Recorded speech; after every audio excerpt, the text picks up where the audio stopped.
live coverage of the Mountain Dew 500 from Hickory, North Carolina. Hello, everyone. Cousin Cale here at the inaugural Jack Ingram 111 here at Hickory Motor Speedway. The Z-Max Car Store comes to Hickory Motor Speedway. Hello, everyone, and welcome to Hickory on a beautiful 80-degree Easter Saturday. Mike Joy with Neil Bonnet. Steve Grissom leads them down the green with Earnhardt alongside. It's a sizzling Saturday night at the Hickory Motor Speedway. A tricky little dish composed mostly of hard left turns, but with enough straights to eliminate the tourists. For Glenn Jarrett and Neil Bonnet, Mike Joy congratulating Tommy Houston on a great victory here at his home track, Hickory. Off turn 2, it's a freight train of late models thundering down the back straightaway of America's most famous short track. The real key to Hickory is how well you have the car getting up off the corner here. You have to handle well. On a blustery afternoon in Hickory, North Carolina, you are looking at one of America's most famous short tracks, the birthplace of NASCAR stars. This is the Hickory Motor Speedway. What's up, everybody? Welcome to the very first episode of America's most famous podcast. Bryson Davis with Cale Lineberger, who is with us, and Cale is my side-by-side guy. Side-by-side guy. He's my play-by-play guy that we do flow racing together, and it's just a lot of fun. So, Cale, I know this is something that we've kind of been talking about doing for honestly not that long, but it's kind of cool to finally get it in the works and see, try out this first episode and see how things are at. So I'm excited to kick this off and see where it goes. Me too. It's something you've been talking about for several months now, and it's great to always be able to give the fans an inside look, not just from our perspective that you can see on Flow Racing every week, but also, the drivers don't always have the best things to think about things whenever they first get started. Right after an event, and that we do it on Monday, so it's something that they'll have a day or two to think about it and kind of give us their perspective on what happened over the weekend. Plus, we get to talk about other things going on in the motorsport world. Yeah, that's true. I mean, it's going to be cool because now we kind of have our own outlet. We talk a lot in the booth about how we're feeling about things, things happening within NASCAR at every rank and every level. And so here we have a chance to kind of get it out there and let everybody else kind of hear our opinions and where we're at on things. So I think it'll be fun. We can talk a little bit about the race yesterday too. I don't know. Did you watch the race at COTA? I did watch it. I watched a lot of it. I was very surprised with how that ended up, especially I really thought Kyle Busch was going to win that thing. Not going to lie, I was rooting for him. I know they said it'd been 50-plus wins since he had, or 50-plus races since he had gotten a win. And I find that still very surprising. I really felt like he was going to win one last year and just not able to make it happen just yet. But, Christopher Bell, congrats to him. Did a great job yesterday, being able to get by him. But I got to say the outcome of that race was not exactly what I expected. Yeah. No, it wasn't me either. Watching the last couple of I think the contact between Kyle Busch and Chris Bell was kind of the thing that sealed the deal. I mean, obviously, Christopher Bell had a fast car and probably did have the faster car than Kyle Busch.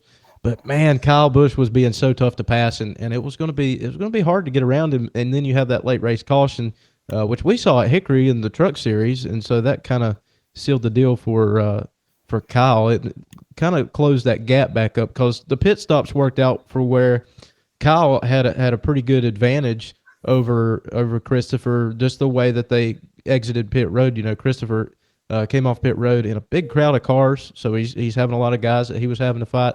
And Kyle was just out there in clean air, able to hit his marks wherever he wanted. So I think you don't have that caution. The race probably winds down to maybe the last couple of laps. I still think Christopher Bell catches him, but you saw how hard it was to get around Kyle Busch. So, I mean, getting to him is one thing, passing him is another. So I think we would have still had a good race. But regardless, the racing was great there at the end. You had William Byron and Tyler Reddick in the mix. So it turned out to be a pretty good race and exciting for the fans. Probably, in my opinion, probably the best race there at the end that we've seen at COTA. Oh, for sure, definitely, and it didn't even have to get it through Calamity Corner to make it work out. Yeah, exactly. So let's talk a little bit about there's a lot of people out there that may be used to hearing our voices, watching Flow and keeping up with Hickory. But let's kind of introduce ourselves to the world, right? People that are putting us together, trying to figure us out. I know you've been in racing for a long time and been involved with it. So where like I remember very vividly my first race. I remember going. It was at Charlotte. I remember being there and just how exciting it was. But for you, where does that start? Where is your first moment that you can remember, becoming a race fan? Because that's what we all are. We're all race fans. So the first time I remember going to a racetrack, I was probably about 7 or 8 years old, probably about as old as my son Connor is now. And going to Hickory Motor Speedway, my dad Jimmy Lineberger was a asphalt racer. He raced at Hickory and New Asheville Speedway back in the '60s. And he took me. My very first race was a modified race, and that's whenever they called it the Southern Modified Division. And that was where I got a love for racing. The modifieds were really cool looking, especially as a kid. It looks the most like a Matchbox or a Hot Wheels car than anything else does. And that was a pretty big thing for me as a kid growing up, was to get to go see the modifieds. Me and him went to Hickory and Martinsville and a few other tracks over the years. And that's where I kind of got my teeth. My dad also owned the hot rod barn here in town. And so I was around it from a very small age, learning about cars and engines and, making things go fast. So I get it honest. Yeah, it kind of started with me in a similar way. Like you talk about your dad and the influence. Going to my first race, I was probably in the first grade, and I grew up around racing. I'm from Taylorsville, so in Taylorsville, you grow up and like everybody knows who Harry Gann is. That's like one of the first things that you learn down there. And so I'm always involved with racing and always been around it. But I used to wake up in the morning before school. This was back when you had like Speed Channel, and I would get up and watch Race Hub when it came on every day in the morning. That was like part of my morning routine, eating my Cheerios and watching Race Hub. So that was that was my thing. But I remember Dad surprised me with tickets to the All-Star race back when they ran it at Charlotte. And man, I was so excited. First of all, I thought it was cool just being there. And I don't know why I remember this, but like one of the coolest things that I thought was the pedestrian bridges at Charlotte. You know how they are. Oh yeah. Across as a kid, that was just crazy to me. I thought that was cool. And then, when you go to a sporting event, especially at a racetrack, that first look when you walk out into the grandstand and kind of have that oversight of the whole place is just, it kind of gives you chills no matter where you go. And we have that at Hickory. Like you walk up the hill there on the front and it's like, wow, it kind of takes your breath away. But I remember being there. We were, I was excited to be there. We rented the scanners and everything. So getting to listen. Now, as a kid, there was a couple channels Dad wouldn't let me listen to. I think Kurt Busch might have been one of those. I wasn't allowed to listen to a couple of drivers because, they were known to get kind of hot. But no, it was just a cool experience. Sat right at the entrance of pit road, and I remember just every little detail about that day. And from that moment on, I was a fan before, but from that moment on, I was hooked. And I haven't lost it. And I don't think it's something that you lose when you become a race fan. You're a fan for life. And so yeah, that's sort of my background. And then of course Hickory Motor Speedway is right up the road from where I'm at. So I spent a lot of time going to Hickory and just watching the races, being a part of them. Going to pit road after the races were over, just walking around, seeing what the crews were doing. I always loved to do that. So Hickory's obviously been a very important part in my life as well.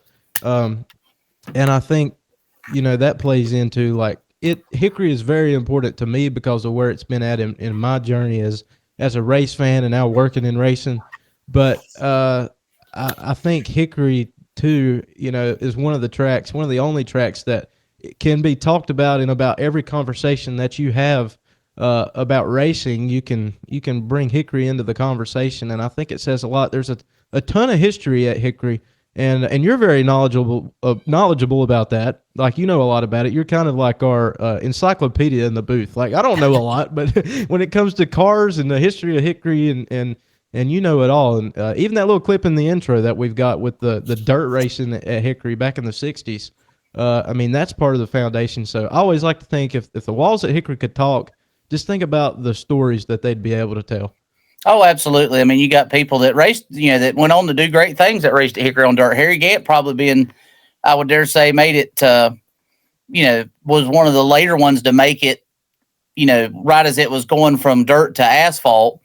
Best I remember, I think it was paved in 60, I'd have to go back and look at 67 or 8. because I know my dad, Jimmy, he raced on dirt and pavement, and he said he says a whole lot more fun on dirt, because you get to hang that thing out. But Harry came from racing dirt there. You got to think other people that came through there. I mean, you got Junior Johnson, Ralph Earnhardt, a bunch of those guys, and again, race there on both surfaces. Yeah, definitely. And looking back at like where Hickory was at that time in the dirt days, obviously very popular racetrack. That's what the foundation of the sport lies in, the tracks like Hickory.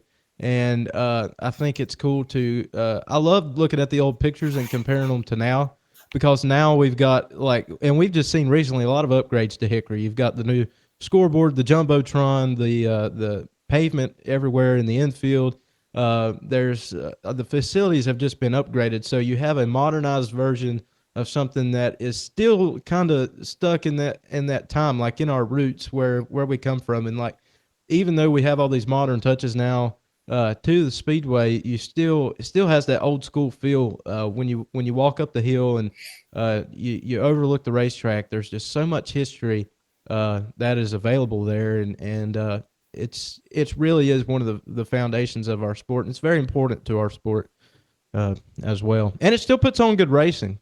Like, we saw some great racing on Saturday. For sure. I mean, the pavement last paved in 1992. I mean, it's got a lot of cracks. It's very abrasive. I mean, you can definitely see a lot of tire fall off. We saw that this past weekend, 5, 6, 7 tenths of fall off on the new Hoosier Racing rubber, and it's one of those things. It'll surprise you. It's still got some great 2 and even occasionally 3 wide racing, depending on how bad somebody's wanting to press it. So it definitely still puts on, in my opinion, some of the greatest racing that you'll see. Yeah, no doubt about it. And it's still very fast. We saw Zach Bruinger broke the track record in the limited late model division.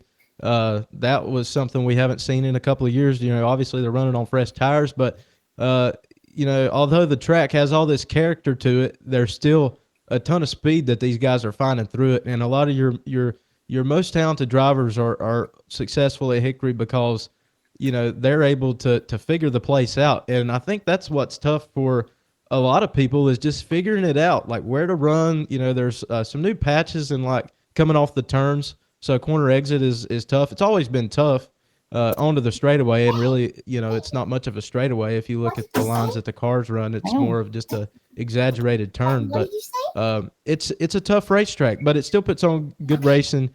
The cars are fast and they race well, and we saw that on Saturday. Race 1 for the late models, Michael Bumgarner picking up the win, who was a 2024 track champion, and we'll talk to him a little bit later in the show. But he's finishing up there with Charlie Watson, who finished second, another veteran of Hickory Motor Speedway, who's got a ton of laps on the place, and then Akinori Ogata making his way up to a late model and picking up a podium finish in race number 1. Talk a little bit about the first race. Yeah, definitely one of those great things. I got my second man in command here, Connor James. He's over here checking out what we're doing here on our inaugural podcast here. So, yeah, it's good. It's good to have him hang. He hangs out with us in the booth sometimes. We have a lot of fun. And I don't know that there's a bigger race fan than Connor. But no, he's went to the racetrack ever since he was about 8 months old. Yeah, wow. And 8 to 10 months old, and he has been there on a regular basis ever since. He had some of his ear protection on the first several times we went, and then he didn't want to wear it. He's like the rest of us. He wants to go out there and experience the whole thing. Yeah, man, he got the need for speed. He got a little bit of that. That's what you go for. Like, there comes a point when you take the headphones off, it's like a rite of passage. That's right. That's right. Probably not very good for you, but that's okay. I don't do it either, so I'll pay for it one day. But it's all good. We had a great car count in the truck series. Dwayne Cook started the day off winning the pole. Had the fastest truck all day through practice and qualifying, winning the pole there. And off the initial start of the race, you had Josh Goebel in a very fast truck, and Josh took the lead and pretty much ran away with it. And up until we saw a caution come out, the 88 truck, I think it was a spin off turn 4 incident, brought out the caution with a couple laps to go. And Dwayne was actually able to pass him on the outside, which we talk a lot on the broadcast how tough that is to pass a car on the outside at Hickory. But there's some guys that can do it, and he it was so hard for him to pass Josh because Josh was putting up a fit there at the start of the. For the longest time, he just could not get around him. Yeah, he had every area covered, and you could see the different lines that Dwayne was running, like on corner entry, and he would get him middle of the corner, and Josh just had a great drive off the corner. So it makes you wonder, what if the caution? I'm sorry, what was that? I'm sorry, Gatekeeper. I got somebody just having to see. No, you're good. You're good. What's up, man? Can you tell Bryson, hey? Hey, Bryson. Tell the people at home, hey. Hey. There you go. So he's checking us out. He saw some good racing Saturday. You did, Connor. Sure. Did you get to watch all the races Saturday? Oh, yes, we did. Yeah. There you go. So anyways, the truck race was really good. Entertaining for the fans. If you came out to Hickory Motor Speedway, you saw a great show, especially in the truck race. And eventually Dwayne Cook was able to pass Josh Goble on the outside, take the win home. There at the end, we had some great talks with the drivers and conversations about the race. But it was just a good, entertaining race and fun to watch. And for you and me in the booth, I mean, at the end of the day, we're race fans, so we're going and we're enjoying it just as much as the fans, although we're getting to talk about every little thing that's happening. But we were up there just grinning from ear to ear just at how much fun we were having on Saturday night. Yeah, the truck race was fantastic. I was really happy to see Dwayne Cook sporting a new paint scheme, no less, this year. Really brought out the colors in that thing, and I'm not gonna say I wasn't surprised that that was pretty interesting. Yeah, for sure, Cale. And then even moving on into the street stock race, you had Trey Buff had some pre-race struggles, which we talked to him on pit road and missed out on qualifying. And they were able to work into the race, but it was just a tough hill to climb for him. We had a lot of street stocks, a heavy field for the street stocks, and so hate that for Trey because I know he's got a crew that works hard. They worked hard enough to get him back out there to start the race, and so at least he got to start and finish the race. You have Cody DeMarmos won the track championship last year. Cody comes out and wins the pole. We asked him, you got to be in the same car that you won the championship in last year. And he's like, nope, completely new setup. Everything's changed. But obviously it's working pretty good. So, I mean, I don't think they had any problems out of that. Setups were spot on for him to come out and win the pole. Yeah, I definitely couldn't agree more. They had all their stuff ready to rock and roll, and it ended up being a pretty good day for them, and really a good day for a lot of these guys. It was 75 degrees whenever we were qualifying, but man, did it sure get cold after the second race. It did, and that's the thing. It was a beautiful day all day for the fans, and we had a lot of fans come in early and hang out. And there's always that crowd in down towards turn one, and they come down and bring their chairs out, and it's like they spend all day. And there's a crowd in turn 4 that hangs out. And they were all just as excited as we were to be back, but couldn't ask for a better day. It did get cold. The wind was the killer. The wind is what really did it. Yeah, 40-mile-an-hour plus winds. It got chilly there towards the end. I know whenever we were going there doing after race interviews, it was getting pretty exciting. Yeah, no doubt about it. But anyway, Cody DeMarmos with a new setup won the street stock race. So a successful night for him. We had a good race in the Renegades on a cold night, and the limited race was good. Zach Bruinger winning, and obviously very fast car, broke the track record earlier in the day. So you expect him starting from the pole to be able to generate a pretty good lead, and he did. He won the race by a pretty significant lead. So just put on a pretty good show for the fans. The second late model feature was really interesting because you have the 9-car invert. So, and you had a couple of rookies out there in the field, so it shook things up a little bit in how they restarted. You talked to NASCAR about that. What was the deal with so we talked to our NASCAR guy just to kind of ask him what the deal was, and with the way the invert was going to work out, the 2 drivers that were going to be on the front row were rookies. It was one of their first couple races in that late model division, and they elected to, because they didn't, they don't want to cause any problems or make any way for somebody else having their season. they elected to start in the rear. And I thought that was mighty nice of them because they certainly didn't have to do that. Yeah, definitely. That was a pretty cool thing for them to have done that kind of, voluntarily. And I think maybe a lot of people might have been confused at that, but there you go. So that kudos to them for doing that. But then you have Graham Holler, who finished sixth in the first race. He comes out with the invert, takes advantage of that, and him and I think it was it Thomas Bean. It was Thomas Bean, right? It was Thomas Bean. Yep. Thomas started up front. He was on the outside pole, and he had a good first race. And actually, I was kind of surprised. He kind of come along really, his car really come alive and was really sporty in race number 2 as well. Yeah, it really was. And them two, like Graham put together a lead over Thomas, first of all. I mean, he had a strong car and put together a good car and a good showing in the second race. Thomas had a good car as well, and he was fast. And both of these guys had a pretty good opportunity to extend their lead over Charlie Watson and Michael Bumgarner. And I'm pretty sure it just seemed like they were side by side for the entire race. The whole time, those guys were door to door. Switchbacks, one couple of laps, you have Michael on the bottom, then Charlie would switch over and try to get underneath him, but they never could really get around each other. And that was Graham won the race by a mile, but those two had the photo finish. Those two put on the show, and it was good to see. They could race tight, they could race clean. One might lean on one and one might lean on the other, but I don't know. For me, that was the battle of the night right there. Oh, 100% across the board in everything. I mean, and like you said, they're racing clean, very clean races across the board in every division last night. I mean, everybody was kind of out of there at like 9:00. We were headed out of the racetrack. So, I mean, good clean racing. Didn't have a lot of cautions, maybe like 2 or 3 cautions the whole night, and nothing major. Just good, hard, clean racing that we saw. So, yeah, Graham Holler winning the first race, then Thomas Bean. And Charlie Watson was able to edge out Michael Bumgarner in a photo finish for that P3 spot. So it was a good race. Absolutely. I mean, I feel like it didn't exactly turn out like I necessarily thought it was going to. I definitely have to give kudos and can't wait to hear from him, from Graham Holler.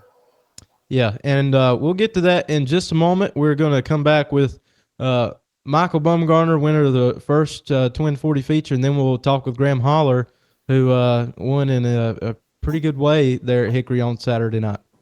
All right, so we're here with our first guest segment ever in the history of the show, and we've got Michael Bumgarner with us, who won the first race of 2025 at Hickory Motor Speedway. Michael, what's up? What's going on? How we doing? Good. I just thank y'all for having me. Yeah, man. So let's talk a little bit about the race, obviously, and we'll talk about you're a track champion now. So you're coming into the track with that's a good feeling to walk in and see your name on it. What is that like, first of all? What is it like I saw y'all out there taking pictures with your name, because your dad's name is up there too. Yeah. So what is that like? That's got to be cool, right? That has to be pretty cool. Yeah, no, I'm 21 years old, so I've waited 21 years to do that. I practically grew up at Hickory watching my dad race, so I really didn't know anything else besides just racing growing up. So, walking past the wall, every time you go to Hickory Motor Speedway, it's cool. You point up, hey, there's Dad's name. And then now you walk through there and it's like, hey, there's another Bumgarner up there too besides just one. So it's a pretty surreal feeling to accomplish something like that you've wanted to do your whole life. And it's like I said, it's pretty surreal. Yeah, that's certainly pretty cool. It's good to have you back Saturday, seeing you there at the track, and I know you've gained a lot of respect from your competitors, and just the way that you've raced and been so successful. What was the outlook as you're preparing in the off season to come back again? You're going to run Hickory. What kind of preparation does that take to just kind of jump back in and continue that success? Just nothing out of the ordinary, just the normal prep. Obviously just come back and want to win races. At the end of the day, you just want to, championships are nice, but I mean, at the end of the day, you just want to go out there and win races and win as many as you can, because to win championships and get noticed, that's what you got to do. I mean, at the end of the day, if you run second, they're not really going to talk about who runs second or how they run second. They're going to talk about who won, and it don't matter really how they won. So, yeah, just and then all of our people that help us, all of our team is family. It's the same guys that helped my dad when he raced, and mainly my dad. He puts a lot of effort. I help him obviously, but man, if it wasn't for him, there's all these trophies and go-kart trophies and late model stock championship. It would be I wouldn't be nothing. I'd probably race here and there if it wasn't for him, but all my success is to him. Well, you said that nobody really thinks much about it whenever you run second or third, but I'd say this weekend that might not be the case. Race number 2, you guys, I don't even know if anybody was looking at who was leading the race. Yeah, it was probably exciting to watch from the grandstands. It was maybe a little bit, maybe on the frustrating side, but honestly, I say frustrating like in the moment, but at the end of the day, we're there racing. I'm not ready. I'm not going to give any more of an inch than Charlie is, and that's how it was all last year. So I really wouldn't say I would get out of the car mad. Like I probably was a little irritated in the moment, but at the end of the day, you're racing hard, and you know how some people are going to race you and how you go about that. But I really wouldn't say I've had any problems. We've beat and banged here and there and all through last year and raced hard. So I really can't say I was irritated. Looking back on it, it was a great race from the fans' perspective, and me looking back on it now, it was a great race in general. But we just really weren't good enough in the second twin to clear him and get going, which obviously we run side by side there. But other than that, like I said, it had to be a good race for the fans. Oh, it was. It was a great race for the fans. I think just as us up in the booth, Graham had already checked out and said goodbye to everybody. So he's settled in pretty good. But then here you guys are, fighting for the third spot. And it's the best race I've seen, in a long time, being that we've been off for a couple of months. So that was pretty cool. It had to be pretty wild to be a part of it. Yeah, man, like I said, our car needed to be a little bit better for the second twin. And it's like I said, it's a new car to us. That's our second race we've ever ran with it, and first race at Hickory. We've tested a little bit, but we really didn't know what we were getting into with that car. But I tried working the high line there in the second, and we just, like I said, I just didn't have enough forward drive, because when we have pretty good forward drive, I can make the high line work pretty good and venture up there, get up pretty high and try to get a really big run. But yeah, like I said, just didn't have enough to get by him. But like I said, it was a good race. So regardless of that second race, you still got a big win in race number 1. Started the day on the pole, so that's always good. What's it like, getting on the pole? Is there like a big relief that you get by winning the pole, or is that just something that's just an advantage? Yeah, a little bit, because I suck at qualifying. So yeah, anytime I can start on the pole I'm already halfway there, because typically the races that we've run good or won, I've had to come from, 4th, 5th, or 6th or something like that. But yeah, anytime I can qualify good, I know I have a pretty good shot of running good, or if not winning, because I don't got to pass 3 or 4 cars. You can just start there and try to clear and try to check out. Obviously don't work out that way every time, but it's definitely a little bit of a weight lifted off for me, at least, because like I said, I'm not a qualifier. All right, so you got some plans for 2025 that I've seen you announce on your social medias and all your different outlets and everything. So what does 2025 look like for you? Yeah, along with running our car, we're Michael Klein and MKM Development, and we've kind of got a little deal worked out. I'm going to run some cars for races for them this year. So it's a real big opportunity for me to kind of step up to a little bit bigger scale, because obviously we have our own equipment, but it's hard to run at those races because the expenses go up and all that good stuff. So it's been a really, really big opportunity for me, for a client he got in touch with me, and we got a deal worked out. So I'm really excited about that. Yeah, I think that's going to be pretty cool. The Cars Tour has really took off the last couple of years, and it's kind of like really just shot up. They come and do their couple of races at Hickory, and they're always exciting. So that's got to be pretty cool to be a part of that. That's going to be a lot of fun, I imagine, for you. Yeah, no, I'm really excited about it. So kind of did a little bit of I've had a buddy help me out with some social media work, and I've tried doing my own social media to, like I said, do the announcement stuff. So now I'm ready to get going. Being on a big scale like that, like I said, it's a really big opportunity for me to go out there and see what I got. If you want to know where you stack up, that's the car store is the place to do it right now. Yeah. Yeah, 100%. You talk a little bit about your social media and stuff. I imagine that's probably got to be a lot to deal with. Like as a driver, what are your I don't know the best way to put it. You're coming on here, which is great, but what's the best way? Like, is it are you trying to make a lot of like posts and stuff, or you like how are you engaging the fans through your own social media?